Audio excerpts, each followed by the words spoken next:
നമസ്കാരം, അമൃതാണ്. കുറച്ച് കാലങ്ങൾക്ക് ശേഷം ഒരു ഗംഭീര സിനിമ ഉണ്ട്. എന്ന് വെച്ചാൽ നമ്മൾ ഈ സിനിമയ്ക്കകത്ത് സിനിമാറ്റോഗ്രഫി, അതുപോലെ ആർട്ട്, പിന്നെ സ്ക്രിപ്റ്റ്, സ്ക്രീൻ പ്ലേ, സംഗീതം, ഇതെല്ലാം കൂടെ അങ്ങനെ വെൽ സിങ്ക്രണൈസ്ഡ് ആയിട്ട്, ഇത്രയും സിങ്ക്രണൈസ്ഡ് ആയിട്ട് ഞാൻ ഒരു മൂവിയിൽ കണ്ടിട്ടില്ല.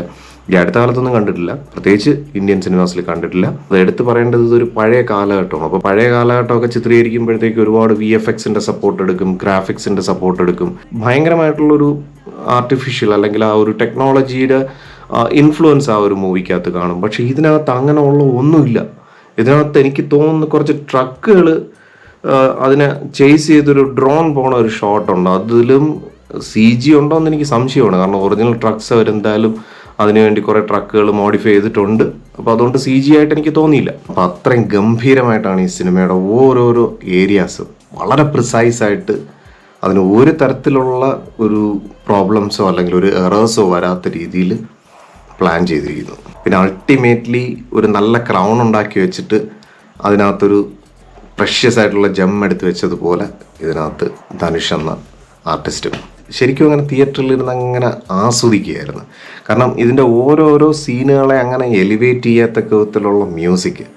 GV പ്രകാശ് എന്ന് പറയുന്നത് ഒരു ലെജൻഡ് തന്നെയാണ്. കാരണം ഇത് എനിക്ക് തോന്നുന്നു തമിഴിലുള്ള AR റഹ്മാന് പോലും ഇങ്ങനെ സംഗീതം ചെയ്യാൻ കഴിയുമെന്ന് എനിക്ക് തോന്നുന്നില്ല. ഇതുപോലുള്ള പഴയ കാലഘട്ടങ്ങളൊക്കെ കാണിക്കുന്ന സിനിമകളൊക്കെ AR റഹ്മാനും ചെയ്തതാണ്. പക്ഷെ അതിലൊന്നും ഇത്രയും ഒരു പെർഫെക്ഷൻ കണ്ടിട്ടില്ല. പിന്നെ അനിരുദ്ധായിരുന്നാലും ഇപ്പോഴത്തെ മോഡേൺ ആയിട്ടുള്ള എല്ലാവരും ഭയങ്കര ഡ്രംസും എല്ലാം കൂടെ ഒക്കെ ഇട്ട് ഒരു ബഹളമായിരിക്കും. പക്ഷെ ഈ സിനിമയ്ക്കകത്ത് ആ കാലഘട്ടത്തിന് അനുയോജ്യമായിട്ടുള്ള ഒരുപാട് വെസ്റ്റേൺ ഇൻസ്ട്രുമെന്റ്സ് ഇതിനകത്ത് യൂസ് ചെയ്തിട്ടുണ്ട്, ഇല്ലെന്ന് പറയാൻ പറ്റത്തില്ല. പക്ഷെ എങ്കിലും അതിനെയൊക്കെ ഒന്ന് അങ്ങനെ സബ്സൈഡ് ചെയ്ത് നിർത്തിയിട്ട്, അല്ലെങ്കിൽ അതിനകത്ത് ഒരു ലോ ലെവലിൽ നിർത്തിയിട്ട് ഈ ഉടുക്കിൻ്റെ ഒക്കെ ശബ്ദം അങ്ങനെ മുഴങ്ങും. തിയേറ്ററിനകത്ത് അങ്ങനെ മുഴങ്ങുമാണ്. ഇതിൻ്റെ BGM എന്ന് പറഞ്ഞു കഴിഞ്ഞാൽ വേറെ ലെവൽ, സീനുകൾ തന്നെ വേറെ ലെവലാണ്. പിന്നെ അതിനെ കുറെ കൂടെ അങ്ങോട്ട് എലിവേറ്റ് ചെയ്യുന്ന രീതിയിലാണ് സംഗീതം ചെയ്തു വെച്ചിരിക്കുന്നത്. ഇപ്പം സിനിമയുടെ ടെക്നിക്കൽ സൈഡ് ഞാൻ ഓരോന്നും ഡിഫൈൻ ചെയ്ത് പറയണമെന്ന് വിചാരിച്ചതാണ്.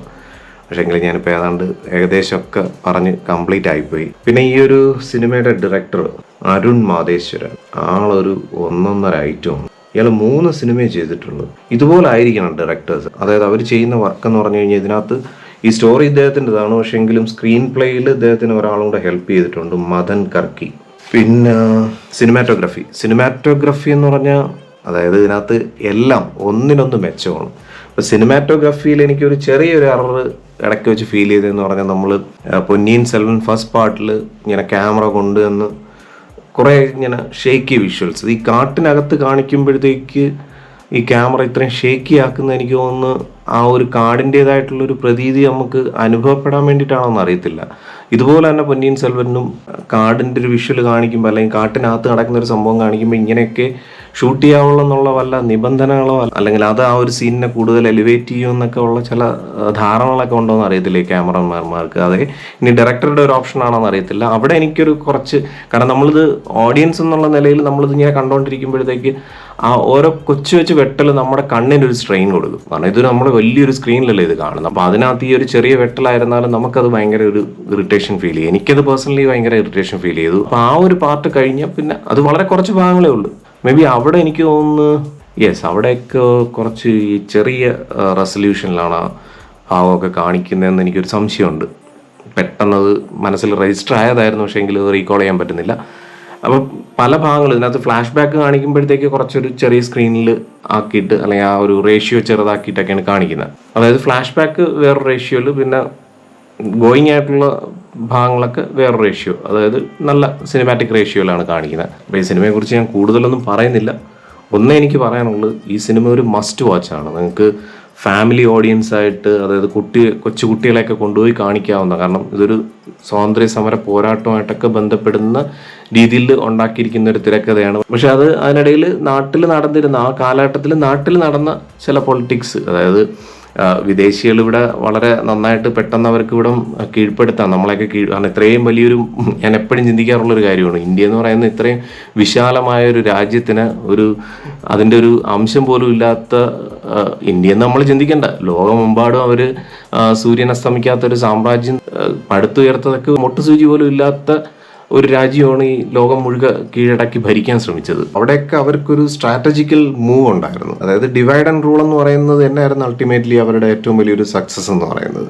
അതൊരു സ്ഥലത്ത് ചെന്നിട്ട് അവിടെ ഉള്ള ആളുകളിൽ എത്രത്തോളം ഡിവിഷൻസ് ഉണ്ടോ അതിനെ ഒന്ന് ലൈറ്റപ്പ് ചെയ്ത് അത് നന്നായിട്ട് ബേൺ ചെയ്തെടുത്തതിന് ശേഷം അതിലൂടെ അവരുടെ സ്ട്രെങ്ത് ഇല്ലാതാക്കിക്കൊണ്ട് അവർ അതിനകത്തൊരു ഡോമിനേറ്റ് ചെയ്ത് ഭരിക്കുക എന്നുള്ളതാണ് അവരുടെ ഒരു പോളിസി. പിന്നെ അവർ കാണിച്ച ക്രൂവൽറ്റി ഒക്കെ ഇതിനകത്ത് അങ്ങ് എക്സ്ട്രീമായിട്ട് കാണിച്ചിട്ടുണ്ട്. ഇത്രയും പറഞ്ഞത് തന്നെ നിങ്ങൾ മസ്റ്റായിട്ടും തിയേറ്ററിൽ പോയി കാണേണ്ട ഒരു സിനിമ. ഞാൻ ഇതുവരെ ഒരു സിനിമകളും അങ്ങനെ ഒരു കാണാൻ കൊള്ളാമെന്ന് മാത്രമേ ഞാൻ പറയാറുള്ളൂ, ഫാമിലി ആയിട്ട് പോയി കാണാവുന്ന സിനിമയെന്ന് മാത്രമേ പറയാറുള്ളൂ. പക്ഷേ ഈ ഒരു cinema it's A must watch with family. അപ്പോൾ ഞാൻ ഈ ഒരു മൂവിക്ക് IMDbയിൽ 10 out of 10 ഫുൾ മാർക്സ്. വേറെ ഒന്നും പറയാനില്ല, കാരണം ഇത്രയും പെർഫെക്ഷനുള്ള ഒരു മൂവി ഞാൻ ഈ അടുത്ത കാലത്തൊന്നും കണ്ടിട്ടില്ല. എല്ലാ ഏരിയാസും perfect blend of an art form. പിന്നെ ധനുഷൻ നടൻ ഇത്തരത്തിലുള്ള ഒരു ക്യാരക്ടറൊക്കെ കിട്ടിക്കഴിഞ്ഞാൽ അദ്ദേഹം അങ്ങനെ എന്താ പറയുക ആറാടും. എൻ്റെ അമ്മോ, അത് ശരിക്കും തിയേറ്ററിൽ നിങ്ങൾ എക്സ്പീരിയൻസ് ചെയ്യേണ്ടതാണ്. ഏതായാലും ഈ ഒരു സിനിമയുടെ അപ്ഡേറ്റ് ഒക്കെ ഞാൻ ഒരുപാട് നേരത്തെ ഇങ്ങനെ സെലക്ട് ചെയ്ത്, നമ്മൾ ബാഹുബലിയൊക്കെ വരുന്ന സമയത്ത് രാജമൗലി ഇങ്ങനെ അപ്ഡേറ്റ്സ് ഒക്കെ കൊടുത്തുകൊണ്ടിരുന്ന കൊച്ചു വിഷ്വൽസ് ആയിട്ട് അപ്ഡേറ്റ്സ് ഒക്കെ കൊടുത്തുകൊണ്ടിരുന്ന പോലെ തന്നെ ഇതിൻ്റെ കുറേ സ്റ്റിൽസ് ഒക്കെ കണ്ടപ്പോഴേ ഇതൊരു സംഭവമാണെന്ന് നമുക്ക് തോന്നിയിരുന്നു. ആ ഒരു ക്യൂരിയോസിറ്റി എനിക്കും ഉണ്ടായിരുന്നു. പക്ഷേ വളരെ അപ്രതീക്ഷിതമായിട്ടാണ് ഇത് ഇന്നാണ് റിലീസ് എന്നുള്ള അറിയുന്നത്. ഇപ്പോൾ റിലീസ് ഞാനൊരു റിവ്യൂ കണ്ടപ്പോഴത്തേക്കാണ് ഇതിൻ്റെ റിലീസ് എന്ന് അറിഞ്ഞത്. അങ്ങനെ വർക്കല സ്റ്റാർ എന്ന് പറഞ്ഞൊരു തിയേറ്ററിലാണ് ഞാൻ ടിക്കറ്റ് എടുത്തത്. അപ്പോൾ എനിക്ക് ചെറിയൊരു നിരാശ തോന്നിയിരുന്നു, കാരണം ഈ ഒരു സിനിമ ഭയങ്കര ഗംഭീര സിനിമയായിരിക്കും, പക്ഷേ തിയേറ്ററിൻ്റെ സൗണ്ടിങ്ങും ഇതെല്ലാം കൂടെ വെച്ചിട്ട് ആ ഒരു തിയേറ്ററിക്കൽ എഫക്റ്റ് കിട്ടുമെന്നൊക്കെ എനിക്ക് സംശയം ഉണ്ടായിരുന്നു. പക്ഷേ എങ്കിലും അൾട്ടിമേറ്റ്ലി സ്റ്റാർ എന്ന് പറയുന്നത് ചെറിയൊരു തിയേറ്റർ ആണെങ്കിലും അത്യാവശ്യം നല്ല സൗണ്ട് സിസ്റ്റം ഉള്ളൊരു തിയേറ്ററാണ്. ആ ഒരു മൂവിയെ കോംപ്ലിമെൻറ്റ് ചെയ്യുന്ന രീതിയിലുള്ളൊരു സൗണ്ട് എഫക്ട്സും എല്ലാം ആ തിയേറ്ററിൽ നിന്ന് കിട്ടുകയും ചെയ്തു. ഒരു നല്ല വ്യൂയിങ് എക്സ്പീരിയൻസ് ആയിരുന്നു. അപ്പോൾ എന്തായാലും അടുത്തത് ഇനി ലാലേട്ടൻ്റെ മലൈക്കോട്ടെ വാലിബൻ കണ്ടിട്ട് അതിൻ്റെ വിശേഷമായിട്ട് നമുക്ക് വീണ്ടും കാണാം. Thank you for watching and thank you for supporting me.